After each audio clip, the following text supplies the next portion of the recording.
पिछले क्लास में हम मराठा साम्राज्य के उदय के क्रम में शिवाजी के बारे में पढ़े थे। आज रिवीजन करते हुए 2 मिनट में हम आगे बढ़ेंगे। तो शिवाजी का जन्म 1627 ईस्वी में पुणे के शिवनेर किले में हुआ था, 1627 ईस्वी में। और शिवाजी की पहली शादी 1640 ईस्वी में साईबाई से हुई। और शिवाजी का प्रथम अभियान जो था वो बीजापुर के विरुद्ध था 1643 ईस्वी में, और इन्होंने पहला किला जीता, तोरण का किला। तो ये सब याद करते हुए हम चलेंगे। कुछ पॉइंट कल रह गए थे तो उसको भी मैंने आज यहाँ पे लिख दिया है। और शिवाजी का संबंध जो था सिसोदिया वंश के सूर्यवंशी राजपूत से था, जो राजस्थान के रहने वाले थे। और तो अगर क्रम की बात करें तो 1627 ईस्वी में जन्म हुआ, 1640 ईस्वी में विवाह हुआ, और 1643 ईस्वी में बीजापुर के खिलाफ प्रथम अभियान। और 1643 ईस्वी में इन्होंने पहला ही किला, तोरण का किला जीता। और 1654 ईस्वी में इन्होंने पुरंदर का किला जीता। ये किला को इसलिए याद रखते हैं क्योंकि आगे चल के पुरंदर की संधि होगी। और 1657 ईस्वी में इनका प्रथम बार औरंगजेब से आमना सामना हुआ, और इन्होंने औरंगजेब के सामने संधि की शर्त रखी, परंतु औरंगजेब ने उस समय मना कर दिया। और 1659 ईस्वी में अफजल खां इनको मारने के नियत से इनको मिलता है 1659 ईस्वी में, परंतु ये अपनी चतुराई से उसका वध कर देते हैं, यानी कि उसका कत्ल कर देते हैं 1659 ईस्वी में। ये बहुत इंपॉर्टेंट है कि बीजापुर में इन्होंने अफजल खां की 1659 ईस्वी में हत्या कर दी थी। क्यों? पहले वो शिवाजी को मारने के पर्पज से आया था, और शिवाजी ने उसका वो जो मंशा था उसको भांप लिया था और उसकी हत्या कर दी थी बीजापुर में। और उसके बाद 1663 ईस्वी में औरंगजेब ने अपने मामा शाइस्ता खां को भेजा शिवाजी को हराने के लिए, परंतु शिवाजी ने शाइस्ता खां को भी परास्त कर दिया। और इससे शिवाजी का काफी साहस बढ़ गया, और 1664 ईस्वी में उन्होंने सूरत को लूट लिया, जो कि उस समय मुगल साम्राज्य में बहुत ही एक व्यापारिक केंद्र के रूप में काफी रूप से विख्यात था। और इससे शिवाजी को काफी धन प्राप्त हुआ और मुगलों को इससे काफी नुकसान हुआ।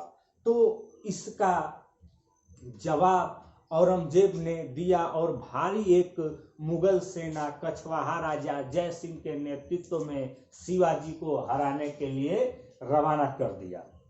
और एक भयंकर युद्ध हुआ जिसमें शिवाजी पराजित हुए, और शिवाजी के पराजित होने के उपरांत एक संधि हुई 11 जून 1665 ईस्वी को। कल हमने 5 जून लिख दिया था, उसको आप लोग करेक्ट कर लेंगे। 11 जून 1665 ईस्वी को पुरंदर की संधि हुई। इस संधि के तहत शिवाजी के बड़े बेटे संभाजी को औरंगजेब की सेवा में भेज दिया गया, और शिवाजी द्वारा विजित 35 किलो में से 23 किले औरंगजेब को वापस करने पड़े। और ये तय हुआ कि शिवाजी खुद औरंगजेब से मिलने जाएंगे। उसी के क्रम में 1666 ईस्वी में शिवाजी औरंगजेब से मिलने जाते हैं, और औरंगजेब ने उन्हें छल पूर्वक आगरा के जयपुरी महल में कैद कर लिया। परंतु शिवाजी ज्यादा दिन तक उसके चंगुल में फंसे नहीं रहे, और अपने दिमाग का उपयोग करते हुए वो भेष बदल के फल की टोकरी में छिपकर भाग निकले 1666 ईस्वी में ही। उसके बाद उन्होंने 1670 ईस्वी में सूरत को दोबारा लूटा और काफी धन अर्जित किया। और 1674 ईस्वी में इन्होंने रायगढ़ किले में बनारस के गंगा भट्ट नामक ब्राह्मण से, जो कि एक विद्वान ब्राह्मण से, उनसे अपना राज्याभिषेक करवाया 1674 ईस्वी में अपना राज्याभिषेक रायगढ़ के किले में गंगा भट्ट नामक वाराणसी के एक ब्राह्मण से कराया। उसके बाद इनका जो आखिरी अभियान था वो 1677-78 ईस्वी में था कर्नाटक के विरुद्ध इनका आखिरी अभियान था। वहां पे इन्होंने जिंजर का किला के खिलाफ आखिरी अभियान किया कर्नाटक में, और औरंगजेब इनसे तंग आकर 1679 ईस्वी में जजिया कर पुनः लगा दिया और मराठाओं से तंग हो गया और वो शिवाजी को पूर्णतः हराने में कामयाब नहीं हो पाया। बाद में उसे शिवाजी को राजा की उपाधि देनी पड़ी और 1680 ईस्वी में शिवाजी की मौत हो गई। तो इस सन को हम क्रम से याद रखेंगे। तो और यदि बात करें शिवाजी के किए गए कार्य के बारे में, तो उन्होंने 200 तोप खरीदा था पुर्तगालियों से, 200 तोप पुर्तगालियों से खरीदा था और महाराष्ट्र के कोलाबा में नौसेना की स्थापना किया था। इस चीज को आप लोग देख लेंगे। और अगर नोट करना हो तो वीडियो पीछे करके आप एक एक पॉइंट नोट कर लेंगे, क्योंकि पिछले क्लास में कुछ पॉइंट रह गए थे तो उसको हम लोग यहाँ पे कवर कर लिए हैं।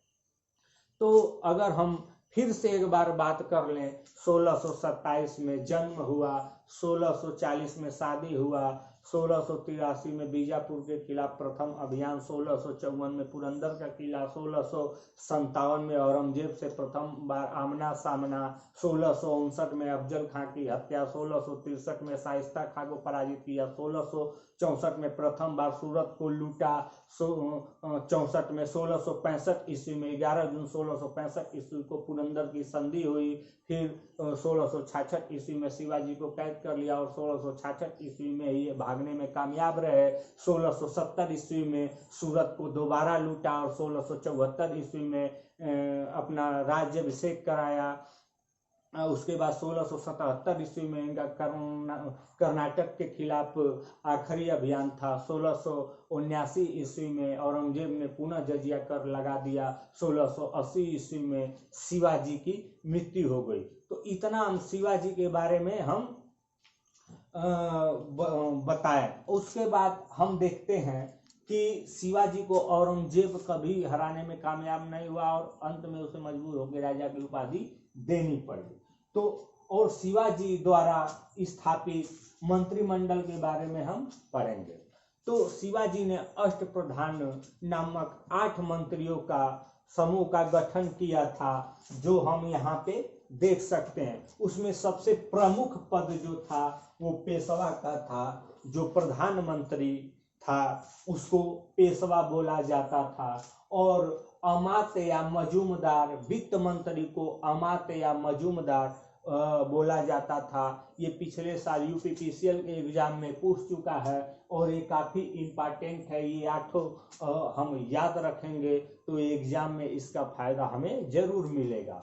तो पेशवा प्रधानमंत्री हो गया, और वित्त मंत्री को अमात्य या मजूमदार बोलते थे, और सुमंत को विदेश मंत्री बोलते थे, और चिटनिस को पत्राचार विभाग या डाक विभाग, सेनापति तो जानते हैं आप लोग, सेना का जो अध्यक्ष होता है उसे सेनापति बोला जाता है। न्यायाधीश के बारे में ये तो आज ही प्रचलित है, तो इससे आप लोग वाकिफ होंगे। उसके बाद आता है पंडित राव धार्मिक मामलों पे अपना विचार रखते थे, सलाहकार थे, धार्मिक मामलों के सलाहकार पंडित राव। और वाकिया नवीस जो कि गुप्तचर विभाग देखते थे। ये चीजें हम 8 याद रखेंगे, एग्जाम में अक्सर पूछ देता है। और अब आते हैं चौथ और सरदेशमुखी के बारे में एक बार फिर हम लोग समझ लेते हैं। तो चौथ किससे लेते थे शिवाजी, और सरदेशमुखी किससे लेते थे? तो जो शिवाजी के अधीन राज्य रहते थे या जिसपे शिवाजी का शासन रहता था, उससे वो सरदेशमुखी लेते थे, यानी कि राजस्व का 1/10। परंतु वो अपने पड़ोसी राज्यों से जिन पे वो हमला करके लूटपाट मचाते थे, उनसे चौथ लेते थे और उस चौथ के बदले वो उनको यकीन दिलाते थे कि यदि आप अपने राजस्व का 1/4 भाग देंगे तो हम आपके राज्य पे हमला नहीं करेंगे। तो चौथ सिर्फ और सिर्फ शिवाजी या मराठाओं के हमले से बचने के लिए जो कर दिया जाता था वो चौथ था। तो जो पड़ोसी राज्य थे वो मराठाओं के हमले से बचने के लिए अपने राजस्व का 1/4 भाग देते थे। यही अपने पड़ोसी राज्यों से शिवाजी की यही दुश्मनी आगे चल के मराठाओं के लिए बहुत ही भारी भूल साबित हुई, क्योंकि आप अपने आस पड़ोस से यदि दुश्मनी रखते हैं, वैमनस्य रखते हैं, तो आपको मुश्किल के समय में आपकी मदद नहीं करेंगे। तो ये हो गया शिवाजी के समय की बातें हमने पढ़ ली। अब हम देखते हैं कि शिवाजी के कैसे उत्तराधिकारी हुए।